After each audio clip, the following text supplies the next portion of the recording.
স্থাপত্য, প্রযুক্তি ও সাংস্কৃতিক বৈচিত্র্যে ভরপুর। অস্ট্রেলিয়ার শহরগুলোতে অনেক আধুনিক ও আকাশ ছোঁয়া দালান দেখতে পাওয়া যায়। সিডনির বিখ্যাত অপেরা হাউস, হারবার ব্রিজ সহ গ্লাস, স্টিলের দালানগুলো শহরের আকাশ ছোঁয়া রূপ দেয়। মেলবোর্নের আর্ট ডেকোরেশন ও ঐতিহাসিক ভবনগুলোর সাথে আধুনিক অফিস টাওয়ার মিশে শহরকে শিল্প ও সংস্কৃতির কেন্দ্রে পরিণত করেছে। শহরগুলোতে বিভিন্ন শপিং মল, রেস্তোরাঁ, পার্ক ও ক্যাফে আধুনিক নাগরিক জীবনের পরিচায়ক। অস্ট্রেলিয়ার শহরগুলোতে বসবাসরত মানুষের জীবনযাত্রা বেশ শান্তিপূর্ণ এবং উন্নত। এখানে সাধারণত পরিবার কেন্দ্রিক জীবনযাপন লক্ষ্য করা যায়। আধুনিক শহরগুলোতে উন্নত আবাসন ব্যবস্থা রয়েছে। সেখানে ফ্ল্যাট, অ্যাপার্টমেন্ট থেকে শুরু করে ব্যক্তিগত বাড়ি পর্যন্ত বিভিন্ন ধরনের বাসস্থানের সুযোগ আছে। অস্ট্রেলিয়ার শহরবাসী সাধারণত বন্ধুবান্ধব, উদার ও সহনশীল। শহরে বসবাসরত মানুষের মধ্যে বিভিন্ন সংস্কৃতির মিশ্রণ লক্ষ্য করা যায়, কারণ এখানে বিশ্বের নানা দেশের মানুষ বসবাস করে। এর ফলে শহরের সাংস্কৃতিক পরিবেশ রঙিন ও বহুমাত্রিক। উৎসব, প্রদর্শনী, সঙ্গীত ও নৃত্যের মাধ্যমে শহরগুলো প্রাণবন্ত হয়ে ওঠে। সাধারণত অস্ট্রেলিয়ার মানুষ প্রকৃতিপ্রেমী ও স্বাস্থ্য সচেতন হয়ে থাকে। অস্ট্রেলিয়ার গ্রামের জীবন ও পরিবেশ। অস্ট্রেলিয়ার গ্রামীণ এলাকার বাড়িগুলো সাধারণত প্রশস্ত জমির মাঝে অবস্থিত হয়। অধিকাংশ বাড়ি কাঠ, ইট, কনক্রিট ও ধাতুর মিশ্রণে তৈরি, যা আবহাওয়া সহনশীল ও স্থায়ী হয়। শহরের তুলনায় গ্রামের বাড়িগুলোতে বেশি প্রাকৃতিক ছায়া, গাছপালা ও খোলা জায়গা থাকে। অনেক বাড়িতে বড় বাগান থাকে, যেখানে মানুষ নিজেরাই শাকসবজি ও ফলমূল উৎপাদন করে থাকে। বাড়ির সামনে বারান্দা বা উঠোনে বসে প্রাকৃতিক পরিবেশ উপভোগ করা গ্রামবাসীদের দৈনন্দিন অভ্যাসে পরিণত হয়েছে। গ্রামের মানুষ প্রধানত কৃষি ও পশুপালনে নিয়োজিত। তারা গম, যব, শস্যসহ বিভিন্ন ফসল ফলায়। এছাড়া মাংস, দুধ, মাখন উৎপাদনের জন্য গবাদি পশু পালন বেশ গুরুত্বপূর্ণ। কিছু কিছু এলাকায় মানুষ হাতের কারুশিল্প, বোনা কাপড় ও স্থানীয় সামগ্রী তৈরি করে এবং বিক্রি করে জীবিকা নির্বাহ করে থাকেন। গ্রামের মানুষ সাধারণত সহজ সরল, পরিশ্রমী এবং সহমর্মী। তারা একে অপরের প্রতি আন্তরিক ও সহানুভূতিশীল। উৎসব, ধর্মীয় আচার অনুষ্ঠান ও সাংস্কৃতিক মিলনায়তনে গ্রামের মানুষ একসঙ্গে মিলিত হয় এবং ঐতিহ্য রক্ষা করে। গ্রামের জীবনে পরিবার ও সম্প্রদায়ের গুরুত্ব অনেক বেশি, যেখানে পারস্পরিক সহযোগিতা ও সম্পর্ক সুদৃঢ়।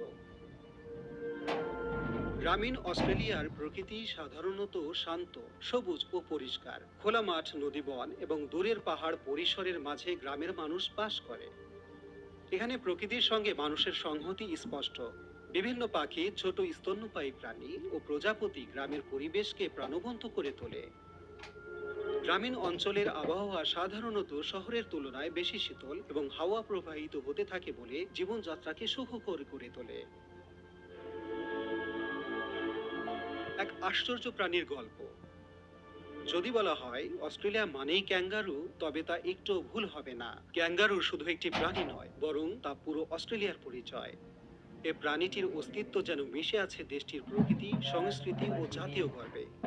ক্যাঙ্গারু অস্ট্রেলিয়ার জাতীয় প্রাণী। আপনি যদি অস্ট্রেলিয়ার মুদ্রা, সরকারি লোগো কিংবা পাসপোর্ট দেখেন, বেশিরভাগ ক্ষেত্রেই সেখানে ক্যাঙ্গারুর ছবি খুঁজে পাবেন। এই প্রাণীটি সামনে এগিয়ে চলে, কখনো পেছনে হাঁটে না। আর সেখানেই লুকিয়ে আছে অস্ট্রেলিয়ার অগ্রগতির প্রতীক। ক্যাঙ্গারুর সবচেয়ে বড় বৈশিষ্ট্য হলো তার শক্তিশালী পেছনের পা ও ভারসাম্য রক্ষাকারী লেজ। এদের চলাফেরা লাফিয়ে লাফিয়ে এবং এক এক লাফে 10 মিটার পর্যন্ত যেতে পারে। একটি পূর্ণবয়স্ক ক্যাঙ্গারুর উচ্চতা প্রায় 7 ফুট পর্যন্ত হয়ে থাকে এবং ওজন প্রায় 90 কেজি পর্যন্ত হয়ে থাকে। মা ক্যাঙ্গারুর পেটের নিচে একটি থলি থাকে, সেখানেই জন্মের পর বাচ্চা নিরাপদে আশ্রয় নেয়। বাচ্চাটি যখন জন্মায় তখন তা মাত্র 1 ইঞ্চি আকারের হয়। এরপর মার দুধ খেয়ে ধীরে ধীরে বড় হয় থলির মধ্যে। এ এক অভাবনীয় মাতৃত্বের উদাহরণ। ক্যাঙ্গারু মূলত ঘাস ও গাছের পাতা খেয়ে জীবন ধারণ করে। এদের শারীরিক গঠন ও খাদ্যাভ্যাস পরিবেশের সঙ্গে চমৎকার মানানসই। ফলে এরা অস্ট্রেলিয়ার প্রাকৃতিক জীববৈচিত্র্যের অন্যতম গুরুত্বপূর্ণ অংশ। অস্ট্রেলিয়ার প্রায় সব রাজ্যেই ক্যাঙ্গারুর দেখা মেলে। মরুভূমি, তৃণভূমি, পাহাড় বা বনের মধ্যে। কুইন্সল্যান্ড, নিউ সাউথ ওয়েলস এবং দক্ষিণ অস্ট্রেলিয়ার কিছু অঞ্চলে প্রচুর সংখ্যক ক্যাঙ্গারু বাস করে। অস্ট্রেলিয়ার প্রায় 50টিরও বেশি প্রজাতির ক্যাঙ্গারু রয়েছে। এর মধ্যে উল্লেখযোগ্য হলো red kangaroo, eastern grey kangaroo, wallaby kangaroo. Red kangaroo সবচেয়ে বড় এবং মরুভূমিতে বসবাসকারী। ইস্টার্ন গ্রে ক্যাঙ্গারু পূর্বাঞ্চলে দেখা যায়, আর ওয়ালাবি ক্যাঙ্গারু ছোট আকৃতির হয়ে থাকে। বন্য অঞ্চলের পাশাপাশি এখন অনেক উপশহরেও ক্যাঙ্গারু দেখা যায়, তবে অতিরিক্ত সংখ্যা এবং খাদ্যের খোঁজে শহরের কাছে চলে আসায় মাঝে মধ্যে সড়ক দুর্ঘটনার কারণ হয়ে দাঁড়ায়। গ্রেট ব্যারিয়ার রিফ জলতলের স্বর্গরাজ্য। অস্ট্রেলিয়ার উত্তর পূর্ব উপকূলে অবস্থিত গ্রেট ব্যারিয়ার রিফ পৃথিবীর বৃহত্তম প্রবাল প্রাচীর এবং জলজ জীববৈচিত্র্যের এক বিশাল আবাসস্থল। প্রায় 2300 কিলোমিটার জুড়ে বিস্তৃত এই প্রবাল প্রাচীর এতটাই বড় যে মহাকাশ থেকেও এটি দেখা যায়। গ্রেট ব্যারিয়ার রিফ অবস্থিত অস্ট্রেলিয়ার কুইন্সল্যান্ড রাজ্যের উত্তর পূর্ব উপকূলে কোরাল সাগরে। এটি 2300 কিলোমিটার দীর্ঘ, যা বাংলাদেশ থেকে ভারতের চেন্নাই পর্যন্ত দূরত্বের চেয়ে বেশি। এর মোট আয়তন প্রায় 3,44,400 বর্গ কিলোমিটার, যা ইতালির থেকেও বড়। গ্রেট ব্যারিয়ার রিফ নামটি শুনলেই চোখের সামনে ভেসে ওঠে রঙিন প্রবাল, বিচিত্র মাছের ঝাঁক আর স্বচ্ছ নীল জল। প্রবাল মূলত সামুদ্রিক প্রাণী। এরা দলবদ্ধভাবে একসাথে বসবাস করে এবং ক্যালসিয়াম কার্বোনেট নামক কঠিন বস্তু নিঃসরণ করে পাথরের মতো গঠন তৈরি করে। শত শত বছর ধরে লক্ষ লক্ষ প্রবালের গঠিত এই প্রবাল প্রাচীরই হলো গ্রেট ব্যারিয়ার রিফ। এখানে রয়েছে 1500-রও বেশি প্রজাতির সামুদ্রিক মাছ, 400-রও বেশি প্রজাতির প্রবাল, 6 প্রজাতির সামুদ্রিক কচ্ছপ, 30টিরও বেশি তিমি ও ডলফিন প্রজাতি, ডুগং যা বর্তমানে বিলুপ্ত প্রায়, শার্ক, স্টারফিশ, অক্টোপাস, জেলিফিশ ইত্যাদি। প্রতি বছর প্রায় 20 লাখ পর্যটক রিফ দেখতে অস্ট্রেলিয়ায় আসেন। يوتيوب بريميوم هو يوتيوب بدون إعلانات، ويوتيوب ميوزك بريميوم تطبيق كامل للموسيقى. অস্ট্রেলিয়ার পাহাড় উপত্যকা প্রকৃতির নৈসর্গিক এক উপাখ্যান। পূর্ব দিগন্ত বরাবর বিস্তৃত গ্রেট ডিভাইডিং রেঞ্জ অস্ট্রেলিয়ার সবচেয়ে দীর্ঘ পর্বতশ্রেণী।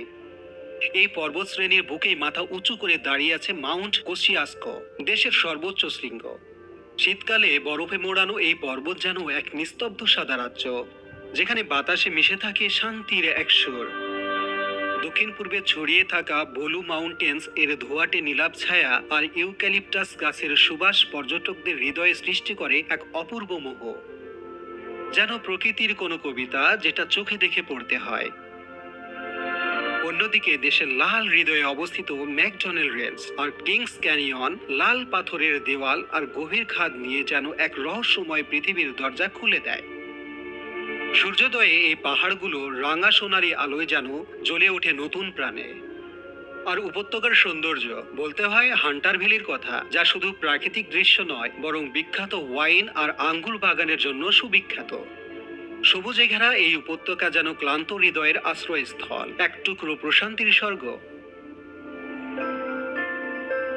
বিশ্বের সবচেয়ে বিষধর সাপগুলোর মধ্যে অস্ট্রেলিয়াতেই পাওয়া যায় ইনল্যান্ড তাইপন, যাকে বলা হয় ফিয়ার স্নেক। এক কামড়েই শত মানুষকে মারার মতো বিষ থাকে তার ফাঙ্গে। পাশাপাশি ইস্টার্ন ব্রাউন স্নেক ও টাইগার স্নেকও রয়েছে মৃত্যুর মতোই নীরব ও মরণঘাতী। তবে শুধু স্থলেই নয়, সাগরেও ভয়াল উপস্থিতি কম নয়। অস্ট্রেলিয়ার উপকূলে দেখা মেলে বক্স জেলিফিশ নামের এক সামুদ্রিক প্রাণীর, যার বিষ এতটাই শক্তিশালী যে কিছুক্ষণের মধ্যেই মানুষের হৃদস্পন্দন বদ্ধ করে দিতে পারে। আরও আছে ব্লু রিং অক্টোপাস, একটি ছোট কিন্তু মারাত্মক অক্টোপাস, যার এক কামড়েই মানুষের মৃত্যু হতে পারে কিছু মিনিটের মধ্যেই। অস্ট্রেলিয়ার বনে জঙ্গলে দেখা যায় সাল্টি, বিশ্বের সবচেয়ে বড় এবং আক্রমণাত্মক কুমির প্রজাতি। এরা হঠাৎ করেই পানির নিচ থেকে লাফিয়ে শিকারকে ধরে নিয়ে যায়। এছাড়াও আছে স্পাইডার বা বিভিন্ন মাকড়সার বিভিন্ন প্রজাতি, বিশেষ করে সিডনি ফানেল ওয়েব স্পাইডার, যা পৃথিবীর অন্যতম বিষাক্ত মাকড়সা। সিডনি অপেরা হাউস বিশ্বের অনন্য স্থাপত্য কর্মগুলোর মধ্যে অস্ট্রেলিয়ার সিডনি অপেরা হাউস একটি উজ্জ্বল নাম। সিডনি শহরের অপূর্ব তীরবর্তী অবস্থানে দাঁড়িয়ে থাকা এই স্থাপনাটি শুধু একটি কনসার্ট হল নয়, এটি হলো অস্ট্রেলিয়ার সংস্কৃতি, সৃজনশীলতা ও আধুনিকতার প্রতীক। 1957 সালে ডেনমার্কের স্থপতি জন উথ জন এই অসাধারণ স্থাপনার নকশা করেন। প্রায় ১৬ বছর পর ১৯৭৩ সালে এটি আনুষ্ঠানিকভাবে উদ্বোধন করা হয়। ছাদের বাঁকানো আকৃতি দেখে মনে হয় যেন বিশাল পালতোলা জাহাজ একে অপরের পাশে সারি বেঁধে দাঁড়িয়ে আছে, যা একদিকে যেমন চোখ বাঁধানো সৌন্দর্যের উদাহরণ, অন্যদিকে আধুনিক স্থাপত্য শৈলীর এক অনবদ্য নিদর্শন। সিডনি অপেরা হাউজে প্রতিদিন সঙ্গীত, থিয়েটার, অপেরা ও বিভিন্ন আন্তর্জাতিক সাংস্কৃতিক অনুষ্ঠান অনুষ্ঠিত হয়। প্রতি বছর প্রায় ৮০ লাখ পর্যটক এই জায়গা দেখতে আসেন, যা একে বিশ্বের অন্যতম আকর্ষণীয় দর্শনীয় স্থানে পরিণত করেছে। ২০০৭ সালে ইউনেস্কো এটিকে বিশ্ব ঐতিহ্য হিসেবে তালিকাভুক্ত করে, যা প্রমাণ করে এটি শুধু স্থাপত্য নয়, এটি একটি জীবন্ত সংস্কৃতির মূর্ত প্রতীক। প্রবাসীদের কর্মের জন্য অস্ট্রেলিয়ায় রয়েছে সুবর্ণ সুযোগ। এই দেশটি শুধু পর্যটনের জন্য নয়, বরং কর্মজীবী ও স্বপ্নবাজ মানুষের জন্য এক উজ্জ্বল সম্ভাবনার নাম। বিশেষ করে প্রবাসীদের জন্য অস্ট্রেলিয়া যেন নতুন জীবনের এক আশার আলো। অস্ট্রেলিয়ার জনসংখ্যা তুলনামূলক অনেক কম, অথচ অর্থনৈতিক চাহিদা অনেক বেশি। ফলে এই দেশে শ্রমবাজার সবসময়ই কর্মী সংকটে ভুগছে। আর এই শূন্যতা পূরণ করতে প্রতি বছর বিশ্বের বিভিন্ন প্রান্ত থেকে হাজারো দক্ষ মানুষকে আহ্বান জানায় অস্ট্রেলিয়ান সরকার। স্বাস্থ্যসেবা, তথ্য প্রযুক্তি, নির্মাণ, কৃষি, আতিথেয়তা এবং শিক্ষা, এই সব খাতে প্রবাসীদের বিশাল ভূমিকা রয়েছে। নার্স, সফটওয়্যার ইঞ্জিনিয়ার, নির্মাণ শ্রমিক, শিক্ষক, রেস্টুরেন্ট কর্মী কিংবা খামার শ্রমিক, যে কোনো পেশাতেই হোক না কেন, অস্ট্রেলিয়ার কর্মক্ষেত্রে আপনার দক্ষতার মূল্য রয়েছে। প্রবাসী জীবনের শুরুটা হয়তো একটু কঠিন। ভাষা আর সংস্কৃতির ভিন্নতা মাঝে মাঝে চ্যালেঞ্জ হয়ে দাঁড়ায়, কিন্তু ধৈর্য, চেষ্টা ও একাগ্রতা আপনাকে পৌঁছে দিতে পারে সাফল্যের শিখরে। বাংলাদেশ, ভারত, নেপাল সহ দক্ষিণ এশিয়ার বহু মানুষ এখন অস্ট্রেলিয়ায় সফলভাবে বসবাস করছেন, জীবন গড়ে তুলেছেন পরিবার নিয়ে, সম্মান, নিরাপত্তা আর মর্যাদার সাথে। দক্ষতা ও যোগ্যতার ভিত্তিতে বিভিন্ন ধরনের ওয়ার্ক ভিসা পাওয়া যায়, যার মাধ্যমে স্থায়ী বসবাস ও নাগরিকত্বের পথও সহজ হয়ে যায়। সবশেষে বলা যায়, অস্ট্রেলিয়া শুধু একটি দেশই নয়, এটি এক নতুন জীবনের স্বপ্ন। যদি থাকে মেধা, সাহস ও পরিশ্রম করার মানসিকতা, তাহলে অস্ট্রেলিয়া হতে পারে আপনার জীবনের সেরা গন্তব্য।